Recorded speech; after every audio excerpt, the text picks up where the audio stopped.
Fred VanVleet played really well last night. Had played really well the night before as well. 27 points for Fred in 34 minutes. A minor miracle that Nick resisted playing Fred close to 40 minutes in this game where they could have really used more Fred. But, Fred's been awesome, and I think he's been serving his role. But my bigger question is sort of like, okay, so with Pascal out for at least 2 weeks, what can each of the rest of the starters be doing to sort of improve the offense around them? And I think we have to start with Scotty Barnes, who has been a little bit underwhelming so far in the 2 games. He certainly has. And just, to kind of set the picture here, big picture, without Siakam on the floor this year so far, not a surprise that they're much worse offensively. 10.3 points per 100 possessions. That's per cleaning the glass. So we're taking out garbage time here. We're not counting the a Malachi Flynn, Jeff Doughton lineup at the end of a game. He played 6 minutes last night. Yeah.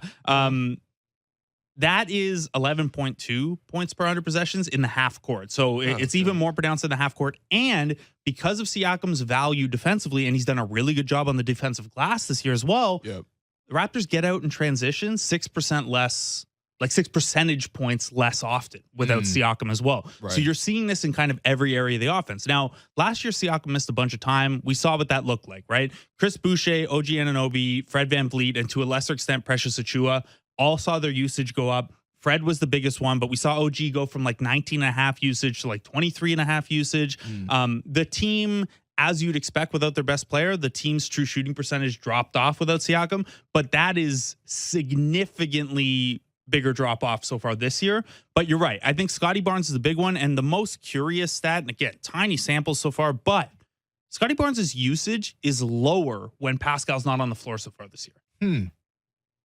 Why is that? Is it just Pascal setting him up better? I think maybe the chemistry between those two is a little further along. I think maybe because Siakam, especially when VanVleet was out, was taking on that kind of organize the offense responsibility. Whereas if it's OG or Gary Trent initiating, they're maybe not as naturally looking for Scotty Barnes and the places to get him involved, whether it's at the elbow or in the post or whatever. Some of this is going to fall to Fred to just kind of organize everyone. And then part of it might be in this small sample, Scotty Barnes' defensive role changes and he's not getting as many opportunities to grab and go and kind of initiate in transition maybe. Yeah.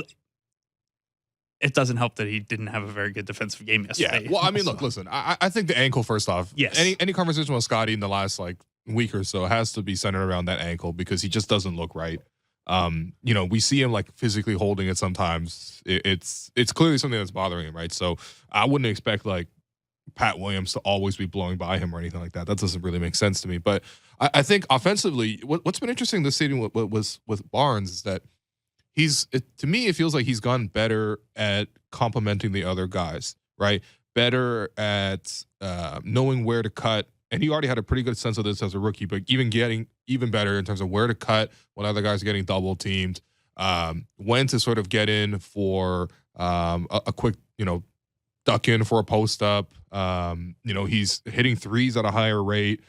You see a lot of catch and shoots for him now where Fred or whoever is driving into the paint and kicking it out, and Scotty's more willing to take those, and he's making more of those. So those are all good things for a piece that's complementary to the offense. But in terms of generating and directing the offense, I think that's where the initiative has to be even more from Scotty. Because to be honest, Pascal was initiating half of the team's offense, maybe more. So that's a huge gap made up. And to me, with the rest of the starters, sure, OG can take more shots, Gary can take more shots, but it ultimately comes down to Scotty has to initiate more. And that doesn't necessarily mean that he needs to shoot the ball every single time or he needs to record the assist every single time. But when you watch the game, you need to see him impacting the paint, drawing a double team, and then getting other guys open so that you can set the play in motion. The one encouraging thing, and again, these are small sample numbers so far this year. Barnes has only played 127 minutes without Siakam. His assist points per 100 possessions. So the amount he's setting up teammates successfully does jump through the roof. So this that's good. This that's is good. Primarily his scoring efficiency has drops off a cliff when we're talking almost 20 percentage points of true shooting. But he goes from 16 assist points per 100 to 26. Right. So that's a pretty good it at least looks statistically, the eye test is a little inconsistent, but it at least looks statistically that with Siakam out, Barnes is doing a solid job of the playmaking. And we saw that in his triple-double game too, which Siakam only missed a chunk of, but that was clearly the way that one went. Triple-double, the assist on the OG buzzer beater. That was the Rajon Rondo triple-double right there.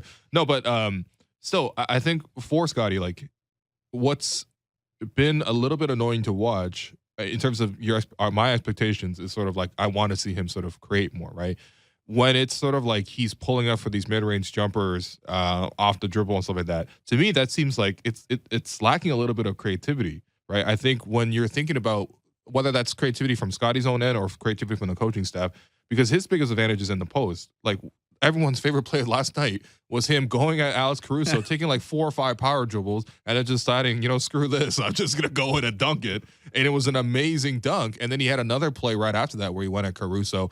But what really stood out to me is like those are the only 2 times it felt like last night where he impacted the paint, right? So I think to me it's like the biggest gap right now, Pascal being out, you need somebody to be putting downward pressure at the hoop. Fred's doing it, but we know Fred gets blocked a lot because he's small, right? But Scotty needs to do it a little bit more, and the coaching staff needs to find better ways to sort of get him into those spots because that's the only way realistically where you're able to generate a decent half-court offense with Pascal out. And it might have to be as simple as 1 or 2 more times a game, Barnes kind of takes that attitude and goes inside because... No, I'm 1 or 2 times more per quarter, actually. Yeah, sure. Actually, no, not per game. If Scotty Barnes tries to dunk on someone more often, no one on that coaching staff, no one in the fan base is going to be like, hey, man, you should do that less. Yes. Even if it doesn't work out, if he's trying to yam on guys and it just doesn't work out, I think everyone will be fine with that. But yeah, and this isn't just about the pressure at the rim. Obviously, that's an important component of opening up everything for your offense.